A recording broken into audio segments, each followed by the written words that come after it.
invité à la sauce hollandaise, j'ai rendez-vous dans la rédaction de l'un des plus grands quotidiens des Pays-Bas. Hello, nice to meet you. Wonderful, nice to meet you. Parlez-nous de cette norme qui consiste à plafonner les salaires et les bonus des cadres dirigeants dans le public et le semi-public. Si vous travaillez dans l'éducation, dans les transports publics, à l'hôpital, il n'est pas permis de gagner plus de 130% du salaire du Premier ministre de ce pays. Pas plus que le patron du gouvernement, disons. Ce salaire de 190 000 € par an est le maximum pour tous les salariés du secteur public. On appelle ça la norme Balkenende, du nom du Premier ministre de l'époque, Jean-Peter Balkenende. Et est-ce que ça marche ? Oui, d'une certaine façon. Pas toujours, mais il y a de nombreux exemples où dans les hôpitaux, les transports publics ou dans le secteur énergétique, les salaires ont baissé.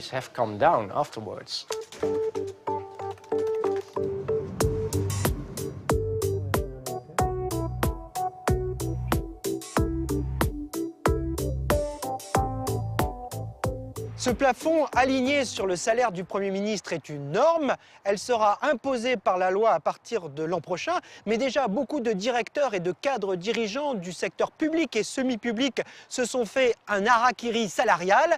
C'est le cas de la présidente de l'université d'Utrecht. Mon salaire était d'environ 260 000 € et il a été baissé à 220 000 €, un petit peu plus en fait. C'est une baisse de plus ou moins 15% dans mon salaire. Ce que je ne voulais pas, c'est qu'en période d'austérité, mon salaire soit un sujet de discussion dans notre université. Il s'agit pour l'instant d'une norme. Quand ça deviendra une loi, est-ce qu'il y a des sanctions de prévues ? Au cas où une université n'appliquerait pas ce plafond, le ministre de l'Éducation pourrait tout à fait réduire le montant des aides publiques allouées à cette université-là par le ministère de l'Éducation nationale.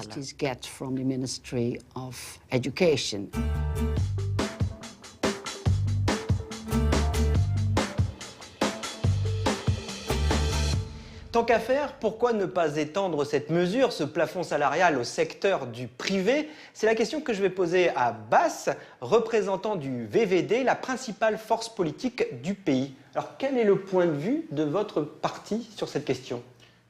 Eh bien, nous sommes un parti libéral.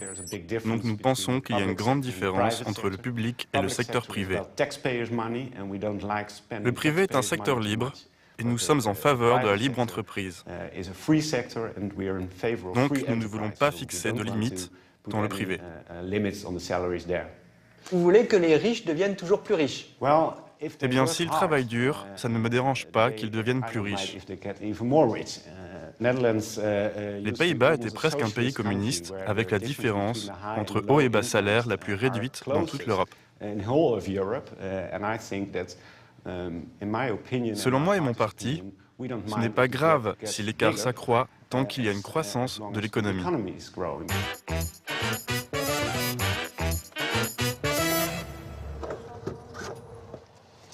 Ce plafond salarial ne s'applique pas aux banques, même quand elles ont été sauvées grâce à l'argent du contribuable et nationalisées récemment. C'est le cas d'ABN AMRO.